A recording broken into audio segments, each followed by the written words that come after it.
She cheated and called it self-care. I called her bluff. She said, "It was just an act of self-care for myself." I nodded and replied, "Then you deserve to focus on that." The next morning, I used our joint savings to pay off my student loans. She found out when the bank called her about the zero balance. My name is Alex. I am 32 years old and work as a data analyst for a logistics company. My partner was Chloe. She is 30 and works as a brand strategist for a digital marketing agency. We were together for 5 years and had lived together for 3 of those years in a 2-bedroom apartment we rented downtown. Our relationship had been stable. We had clear long-term goals that we had discussed and agreed upon. The primary goal was to save enough money for a down payment on a house within the next 2 years. To facilitate this, we had opened a joint high-yield savings account 18 months prior. Our daily routine was consistent. We both worked from home 3 days a week and went into our respective offices on Tuesdays and Thursdays. On work from home days, we would have lunch together. In the evenings, we typically cooked dinner, watched a series, or read. Weekends were for errands, seeing friends, or short trips to nearby hiking trails. The tone of our relationship was practical and collaborative. We operated as a team, dividing chores and financial responsibilities, according to a spreadsheet we updated on the 1st of every month. We communicated well about logistics and future plans. We rarely argued, and when we did, it was usually about minor things like what to watch on television or where to order takeout from. We had built a life that was predictable, comfortable, and oriented toward our shared financial and personal goals. There were no significant, unresolved issues that I was aware of. Our plan was on track, and our life together was proceeding as we had designed it. The change in our dynamic began subtly. Over a period of about 6 weeks, Chloe started altering her routine. She began staying late at her office on Tuesdays and Thursdays, citing new project deadlines. She started attending yoga classes 3 evenings a week, something she had never expressed interest in before. She also became more attached to her phone, often smiling at messages, but being vague when I asked what was amusing. I initially attributed these changes to work stress and her finding a new hobby. I made an effort to be supportive, encouraging her to take time for herself if she was feeling overwhelmed. The situation came to a head on a Friday evening. We had planned to stay in, order pizza, and watch a movie. Chloe received a text message around 7 p.m. and told me she had to go out. She said a friend from work was having a crisis and needed support. She was gone for 4 hours. When she returned, I was still awake, sitting in the living room. I asked if her friend was okay. She was evasive and did not provide any specific details. The next day, I suggested we sit down and talk. I told her I had noticed a distance between us and wanted to understand what was happening. I presented my observations in a factual manner: the late nights, the new classes, the increased phone usage, and her evasiveness the previous night. I asked if there was something wrong with our relationship, or if she was unhappy. She was quiet for several minutes. Then, she looked at me and stated that she had been sleeping with a coworker. She said it had been going on for 2 months. She delivered this information in a calm, almost detached voice. I did not react immediately. I processed the words and then asked the logical next question: why? Her explanation was what shifted the situation from a standard betrayal to something else entirely. She told me her actions were a form of self-care. She said she had been feeling emotionally stagnant, and that our life had become too predictable. She explained that she had been reading articles and listening to podcasts about personal fulfillment and the importance of prioritizing one's own happiness. According to her, the affair was not about the other person. It was an act she undertook for herself to feel, live, and reconnect with her own desires. She framed it as a necessary step in her journey of personal growth. She stated, "It was just an act of self-care for myself." The confession was not an apology. It was a justification. Update 1. And after her initial explanation, I remained silent. I needed to understand the full scope of her reasoning. I asked her to elaborate on the concept of infidelity as self-care. I wanted to hear the complete logic she had constructed. Chloe proceeded to deconstruct her actions for me. She explained that for months, she felt like she had lost her individual identity within our partnership. Our shared goals, particularly the intense focus on saving for a house, had started to feel like a cage. She described our routine as monotonous and said she felt more like a business partner than a romantic partner. She mentioned specific influencers and online personalities she followed who advocated for radical self-acceptance and disrupting your own life to spark growth. She argued that true self-care wasn't just about bubble baths or yoga, which she had also started doing. It was about taking decisive, sometimes difficult, actions to serve one's own emotional needs, even if those actions were unconventional or hurt others. She genuinely believed that by having an affair, she was tending to a neglected part of her soul. She said it allowed her to experience novelty and passion, which she felt were missing from our life. She claimed this experience had made her a more whole person. I asked her about the impact on me and our relationship. Her response was that collateral damage was sometimes an unfortunate byproduct of authentic living. She did not seem to consider my feelings as a primary factor in her decision-making process. It was as if our 5-year relationship was a secondary concern, subordinate to her quest for personal fulfillment. She was using the language of therapy and wellness to rationalize her choices. It was a framework that positioned her not as a person who had betrayed a partner, but as a brave individual on a journey of self-discovery. During this conversation, I did not raise my voice or express significant emotion. I listened, asked clarifying questions, and took mental notes. I needed to understand her perspective completely. It became clear that she had thoroughly convinced herself of this narrative. She had built an entire ideological structure around her actions that absolved her of guilt.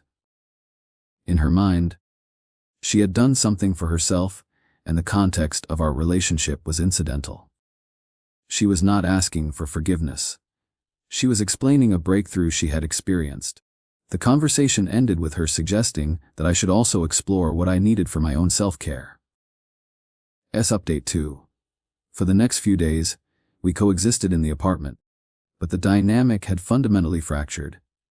I moved my things into the guest bedroom to create a physical separation. I told her I needed space to process what she had told me. She accepted this without argument, stating that it was healthy for me to honor my own needs. I observed her during this period. She did not appear remorseful. Instead, she seemed lighter, as if a burden had been lifted.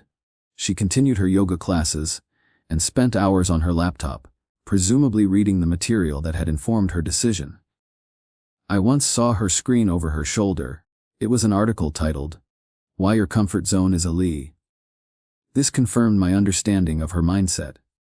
She was actively reinforcing the belief system she had used to justify her affair. She was not pulling back from it, she was doubling down. The self-care excuse had an effect on me that was distinct from the act of cheating itself. The infidelity was a betrayal of trust. The justification was a fundamental invalidation of our shared reality. It suggested that the 5 years we had spent building a life together were not a source of stability and comfort, but a source of her stagnation. It trivialized my pain by reframing it as a necessary consequence of her personal growth. My feelings were not a result of her actions, but an obstacle to her self-actualization. I began to take practical steps. I created a new spreadsheet on my personal computer, a financial ledger separate from the one we shared. I listed all of our joint assets and liabilities. The most significant asset was the joint savings account, which at that point contained just over $42,000. It was the sum of our disciplined saving for the down payment. I also had a significant liability that was solely mine, my student loans, which had a remaining balance of 20 vuns, 150. I had been making regular payments, but we had decided against paying them off aggressively in order to prioritize the house fund.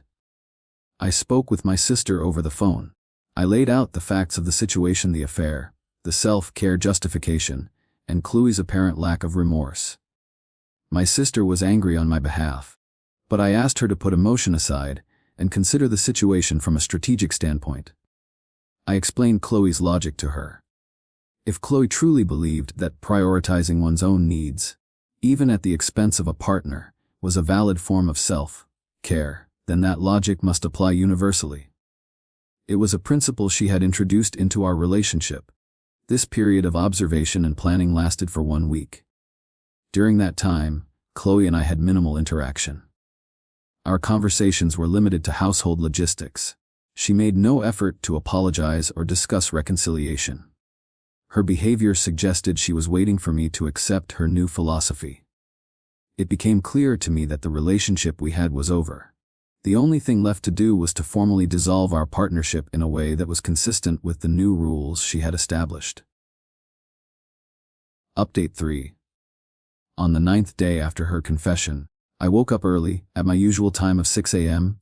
I logged into our joint bank account. The balance was $42,357. I initiated a transfer of $20.50 to my personal checking account. From there, I logged into my student loan provider's website and made a one-time payment for the full remaining balance. I received an email confirmation almost immediately. My student loan debt was gone. The remaining money in the joint account was $20,217, which was slightly more than half of the original total. I then wrote a short, clear note and left it on the kitchen counter. The note read, "Kelly, you said that self-care involves taking decisive actions to serve one's own needs. You encouraged me to reflect on what I needed for my own self-care. I have realized that my primary source of stress is my student loan debt.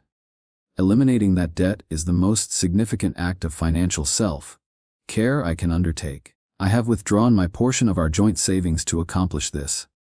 I consider our partnership to be over. I will be moved out by the end of the week. Alex." After leaving the note, I went to work. I had already arranged to work from the office that day. Around 10:30 a.m., my phone began to ring. It was Chloe. I did not answer. She called again. I silenced my phone. A series of text messages followed. The first few were confused. "What did you do?" And, "Why is our savings account empty?" The tone quickly shifted to anger. She wrote that I had no right to take that money, that it was for our future, for the house. Her reaction demonstrated the core issue. She had applied her self-care philosophy to her actions, but was unwilling to accept it when I applied the same logic to my own. Her framework was not a universal principle for a healthy life. It was a self-serving rationalization designed to be used by her alone. Later that afternoon, I received a call from an unknown number. I answered. It was a representative from our bank's fraud department. They said that the other account holder had reported a large, unauthorized withdrawal. I calmly explained that it was a joint account and that I was one of the account holders. I confirmed that I had made the transfer. The bank representative confirmed that since it was a joint account, either party could withdraw funds. They said they would close the inquiry. Chloe had attempted to frame my action as a crime. Over the next few days, I packed my belongings while Chloe was at work or her yoga classes. We did not speak. She sent several long, angry emails, which I did not read in full. I skimmed them enough to see that she accused me of betrayal, of being vindictive, and of destroying our future. There was no acknowledgement of her own role in the situation. I moved out that weekend. I found a new apartment on my own. The process of dissolving our shared life was straightforward. Because we were not married, we divided our shared belongings via a spreadsheet I created and shared with her. She filled in her choices, and I arranged for movers to collect my items. The last I heard, she was still with the coworker. I have had no direct contact with her since I left the apartment. My life is now different. I am debt-free, which has provided a significant sense of financial freedom. The plan to buy a house is delayed, but it is now my own plan, on my own timeline. The situation was a lesson in accountability. Chloe had adopted a popular cultural script about self-care and used it to avoid responsibility for her actions. When that same script was applied to her, she rejected it. The outcome was the logical conclusion of the philosophy she introduced.